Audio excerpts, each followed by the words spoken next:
This pot has never been washed. Not once in 40 years. It sits on a cold hearth in a fishing village on the coast of Nagasaki, and the family does not scrub it. They do not reach for soap or steal wool. They do not even rinse it under running water. Instead, after every meal, they wipe the interior with a soft cloth and set it back on the dying embers, letting the heat seal the memory of the broth back into the clay.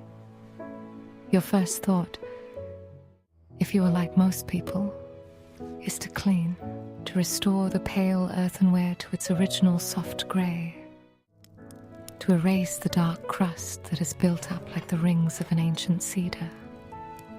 But the pot knew something your hands did not. And tonight, as we settle into the quiet hour between day and dreaming, I want to tell you about a spice that traveled 10,000 miles to find you. Not through ships or caravans, not through the spice routes of old, but through the seasoning of a single pot that refused to forget where it came from. Let us get ourselves cozy, snuggle down, and I will begin. Before I do, I want you to imagine a kitchen lit only by the orange glow of dying embers. The air smells of wood smoke and the faintest ghost of miso. A grandmother sits in a low chair, her hands folded in her lap, her eyes fixed on a pot that has been in her family longer than she has been alive. She does not speak. She does not need to. The pot speaks for her. If you have ever stood in your own kitchen wondering if the old pot your grandmother left you is just a rusted relic that needs a good scrub with vinegar and baking soda, you know that quiet hope that maybe, just maybe, the pot remembers something you do not. That the dark crust on its walls is not grime, but a diary written in fat and patience and the hands of women who stirred before you. The pot sits there still, and if you ever find such a pot, do not reach for the steel wool. Listen, it may have a story worth tasting. Here is what nobody tells you about the spice trade.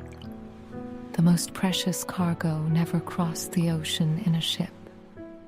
It crossed the skin of a single clay vessel, traveling not through distance but through time. Every meal the pot has ever cooked still lives in its walls. Every celebration, every quiet dinner for one.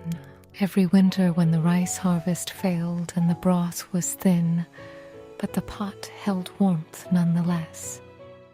A grandmother in Kyoto who tended her kizushi pot for 50 years never once let soap near it. She understood something that modern kitchens have forgotten. The seasoning is not dirt.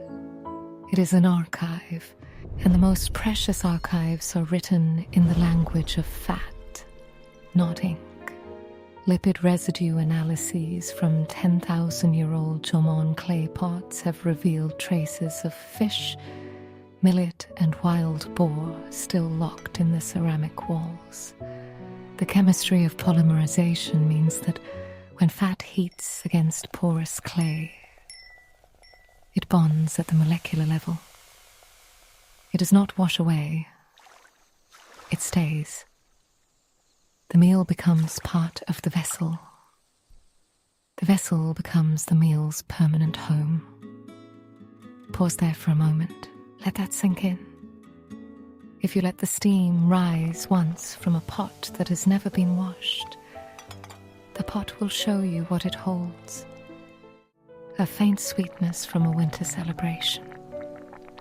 The ghost of a miso broth from a wedding feast long past. The memory of a secret ingredient added only once, by a grandmother who never wrote it down because she did not need to. The pot, was the only recipe book the family had. That secret ingredient, the one that exists only in the memory of a pot, is the kind of story I love to share with you here. If you would like to continue uncovering these quiet treasures from kitchens around the world, you are warmly invited to subscribe to this channel so you never miss a tale that has simmered for generations. And I would be so glad to hear from you in the comments.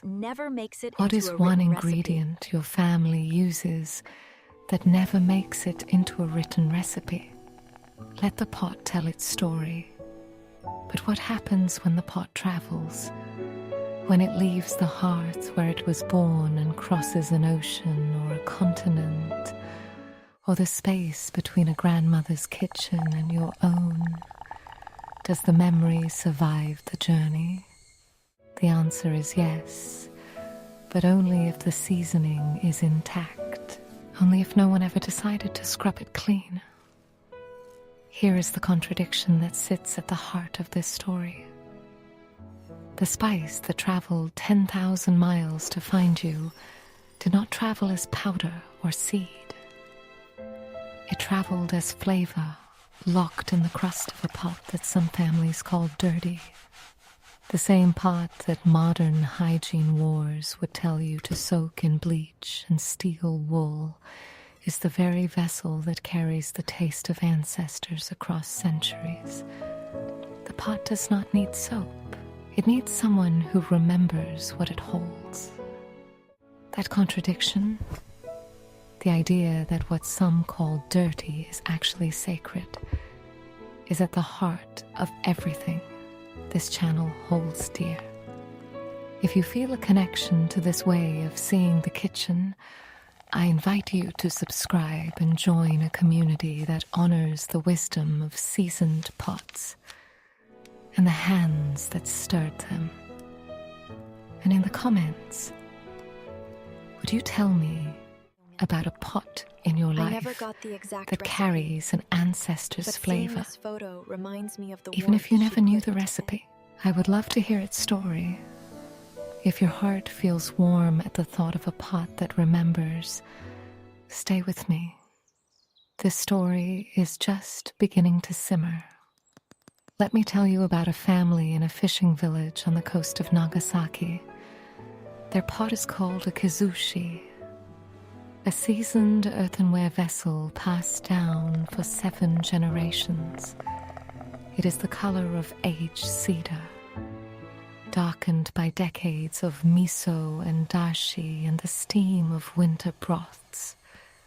The pot's surface is not smooth. There are black scars where broth boiled over in 1971. A pale crescent where a wooden ladle rested for 30 winters. A faint crack from the year of the great earthquake, sealed not with glue but with 60 years of seasoning. The family never washes it. They wipe it, they heat it, they feed it, and the pot remembers. In the year of the failed rice harvest, when the village nearly starved, the pot held a broth made from wild mountain herbs, and the last fistful of miso.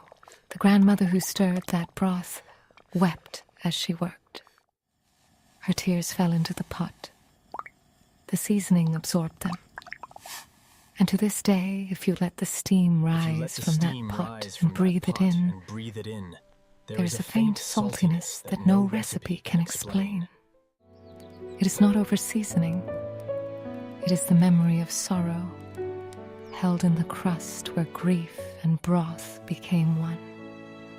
That meal saved the family, not because of its flavor, because of what the pot carried forward. A pot of chipped, a pale earthenware nabe that has not seen soap in 50 years sits on a counter in a small restaurant in Kyoto. The owner, a Nabemono chef named Haruki, inherited it from his grandmother. He serves hot pot from that same vessel every winter. And every winter, his customers tell him the broth tastes different from any other nabe in the city. Deeper, older, as if the broth itself had been aged in a cellar for 50 years. Haruki smiles. He does not explain. He lets them wonder. But the truth is simple. The broth does not taste different because of the ingredients. It tastes different because the pot itself seasons the broth. Whisper of Miso. Every previous meal contributes a trace. A whisper of miso from 1983. A ghost of shiitake from 1995. A faint echo of the grandmother's secret ingredient added in 1967 and never repeated since. The pot is the chef. Haruki just stirs. Here is the science behind the magic. When fat polymerizes against porous clay, it forms a non-stick surface that deepens with use. This is not superstition. It is chemistry. The Japanese kizushi tradition treats seasoned cast iron as a living thing precisely because the patina is proof of a vessel's history. The dark crust is not dirt. It is the accumulated memory of every meal that vessel has ever held. In 2013, a team of researchers published a lipid residue analysis of unwashed Jomon pottery shards. The shards were 10,000 years old, and they still contained traces of fish oil, wild millet, and something that looked like fermented fruit. The meals had survived not just decades, but millennia. The seasoning had held. And for those who believe pots have souls, this next part will feel like coming home. Keep listening. The best seasoning is about to reveal itself. The pot in Nagasaki does not just remember meals. It remembers people. It remembers the hands that touched it, the grandmother who hummed while she stirred, the youngest daughter who pressed her palm against the clay, learning to know the temperature by feel, the son who left for the city and returned, his own hands softer, but his hunger for his mother's broth unchanged. The pot watched them all. And because it never washed away the traces of their presence, the seasoning holds their presence still, not as ghosts, as flavor, as warmth, as the feeling of being held by something bigger than yourself. This is the secret that the spice trade never learned. The most valuable cargo does not travel in a ship. It travels in the seasoning of a pot that has been loved for generations. It crosses oceans and centuries not as dried powder, but as the accumulated memory of home. And it arrives at your kitchen in the moment you lift the lid of a pot that has not seen soap in 50 years. The steam hits your face, the smell floods your memory. And even if you have never been to that kitchen, even if you have never met that grandmother, you feel it. The sense of having come home to a place you have never been. That is the spice. That is the 10,000-mile journey. The pot does not need to be scrubbed. It needs to be listened to. I want you to think for a moment about your own kitchen, the pot that sits at the back of your cupboard, the one you inherited from someone you loved, the one with the dark crust that you have always been a little embarrassed about, the one you meant to clean but never quite did. Maybe you knew something your hands were afraid to admit. Maybe the pot was right all along. Here is what I would like you to do tonight. Before you fall asleep, picture that pot, not as a dirty vessel waiting for steel wool, but as an archive, as a diary, as a living record of every meal that someone you loved once prepared for you. The seasoning is not a problem to solve. It is a gift to honor. The pot settled onto the cold hearth, its memories swelling with every leftover bubble. And if you ever find a pot that has not met the soapy sponge in 50 years, or 40, or just the 10 years since your grandmother last stirred it, do not reach for the detergent. Listen. Let the steam rise, and taste what the seasoning has carried across time to reach you. You are the custodian of this story now. When you look at your own kitchen, remember that every pot holds a memory worth tasting. The family that tended the blackened nabe in Nagasaki does not speak of cleaning. They speak of feeding, of passing forward, of offering the pot its next meal so it can hold that memory too. And when you find yourself standing at your own stove, staring at a pot you have never quite trusted, know that the pot trusted you first.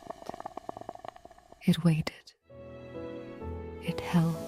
It kept the flavor of home alive for the day you would lift the lid and finally understand. Miso and I will be here, keeping the old recipes alive together. The pot knows, and now so do you. The eldest daughter of the fishing family now lives in Osaka, in a small apartment with a Western-style kitchen and stainless steel pots that gleam under fluorescent lights. She has a grandmother's pot too, not the main one that stayed on the cold hearth, but a smaller vessel, a personal nabe that was given to her when she left the village at 17. It sat in the back of her cupboard for years. She was embarrassed by its darkened surface, by the way it looked ancient and grimy next to her sleek induction cookware. She almost threw it away twice. The second time she had it in her hands, wrapped in newspaper, ready for the bin, when she noticed the faintest smell rising from the clay. Wood smoke. Miso. A ghost of something sweet, like the steamed chestnuts her grandmother used to press into her palms on winter mornings. She unwrapped it. She set it on the counter. She did not wash it.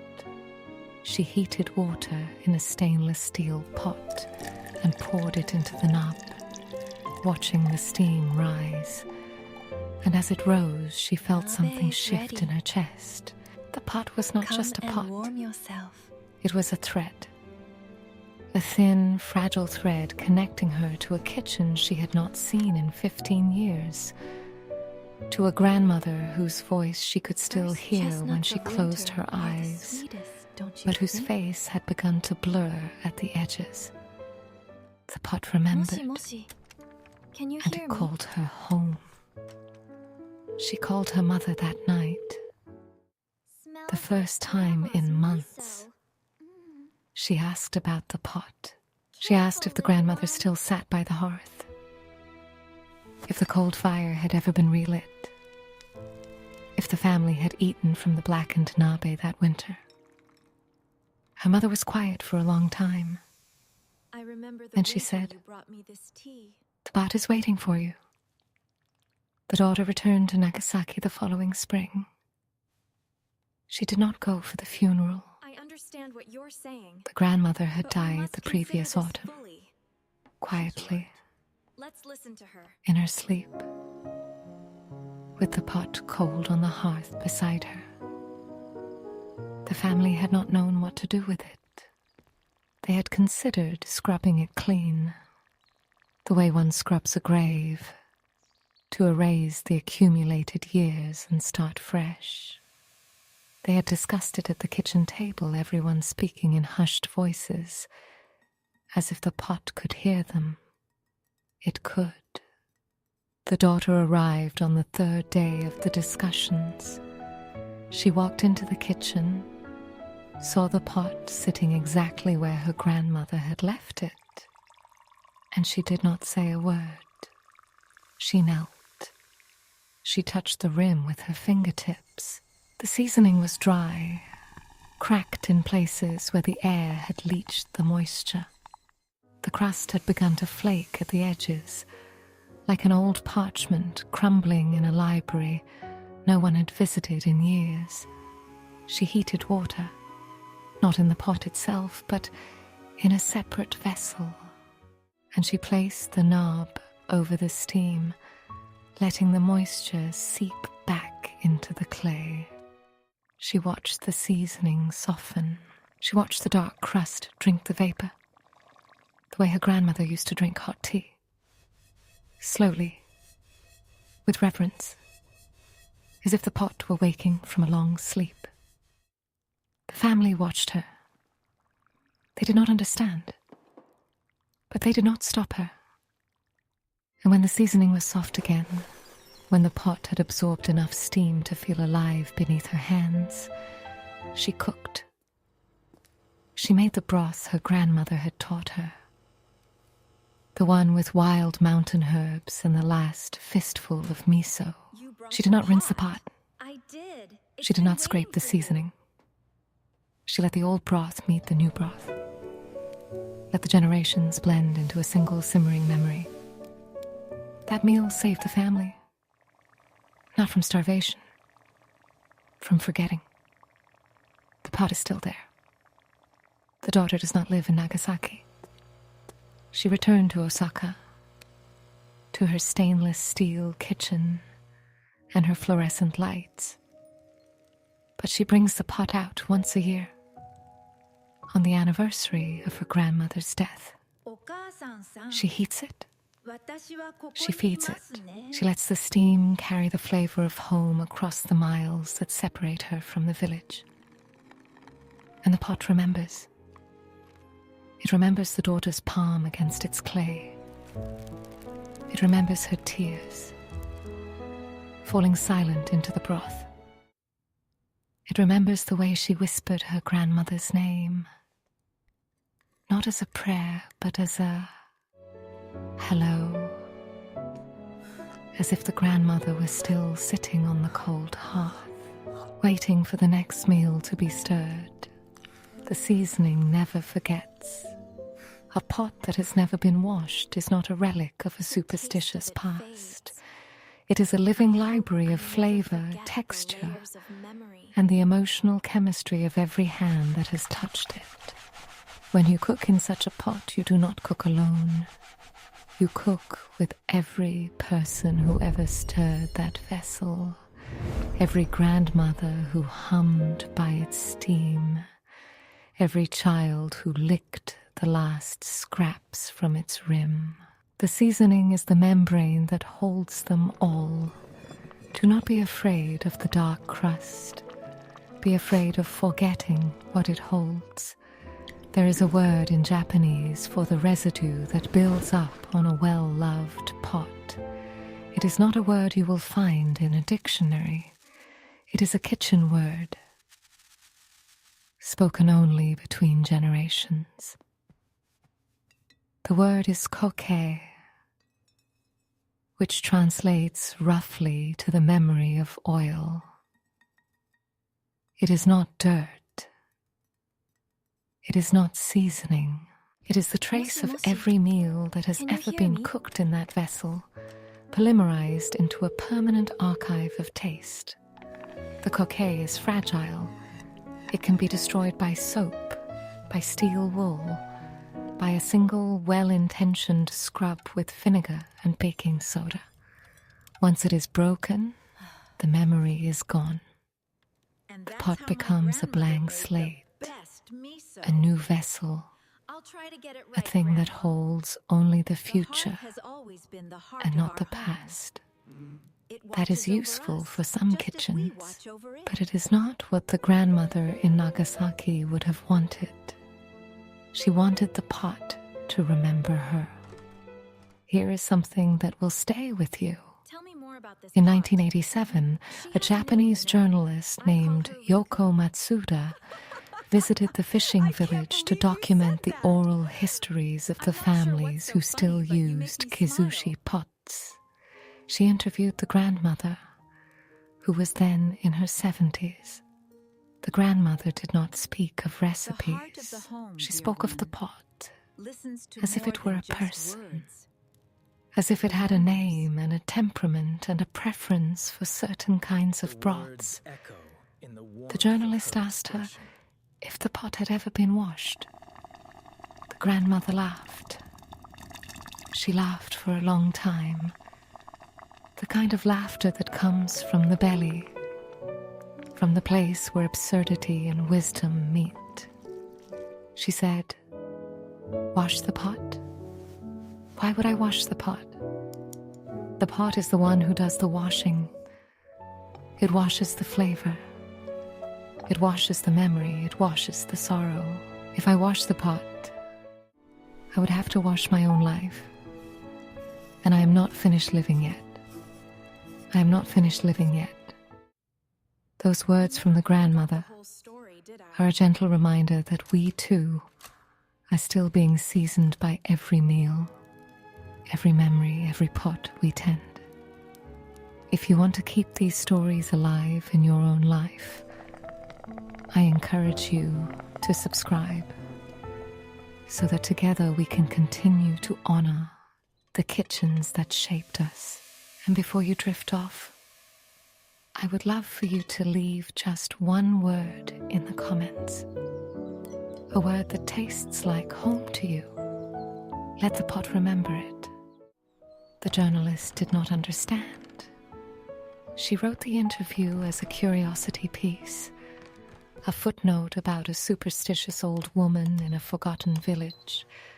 But the grandmother knew exactly what she meant. The pot was not a passive container. It was an active participant in the act of remembering. Every time she cooked, she restirred the past. Every time she ate, she communed with the grandmothers who had eaten before her. The pot was not dirty. It was alive. And she was right. In the years since that interview, the family has slowly left the village.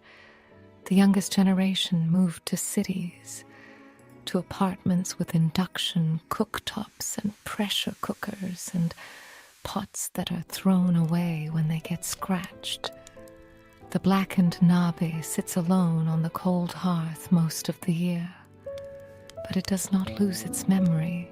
The koke holds firm, a dark gift waiting for the next hand that will lift the lid.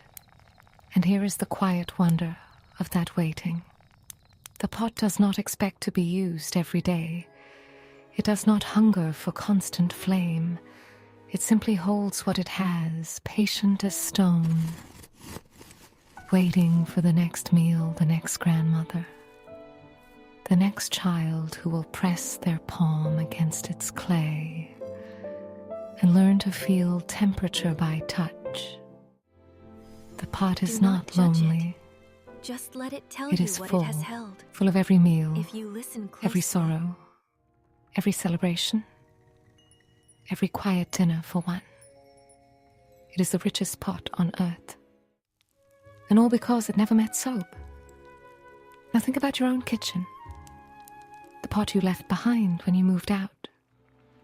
The one you inherited and stored in the garage. Yes, just right. The one you were too afraid to use because you did not know how to honor it. Take it out. Look at the crust. Touch it with your fingertip. Do not judge it. Just let it tell you what it has held. If you listen closely, you might hear it. Not a voice. Not words. A warmth. A feeling of having been here before. The pot remembers you, even if you have not touched it in years. The seasoning holds the trace of your hand, The steam. your breath, It's so warm and your smells first like attempt at home. stirring a broth that burned, but was still eaten with love. You are not a stranger to this pot. You are one of its stories. The eldest daughter in Osaka still keeps her grandmother's small nabe in the back of her cupboard. She does not use it often, A pot that has but never she been knows it is washed there. teaches you She something knows that if no she ever cookbook needs to ever remember can. who she is, where she came from, what it felt like to be held by a grandmother who hummed while she stirred, she can lift the lid and let the steam bring her home. The pot is not a relic. Not quite like it It used is to a be. compass, Just right. and it always Oh, points so toward good. the hearth from which it came. Here is one more truth before we drift further into the quiet. A pot that has never been washed teaches you something that no cookbook ever can. It teaches you that the things we try hardest to erase are often the very things that nourish us. The burned bottom of a forgotten pot holds the flavor of patience. The dark crust that embarrasses you in front of guests holds the taste of a grandmother who never measured anything and never once burned a broth. The pot does not judge. It holds. It holds the burned and the perfect, the joyful and the sorrowful, So remember the feast and the famine. Let it be It holds it all in the same dark seasoning, because the seasoning is not selective.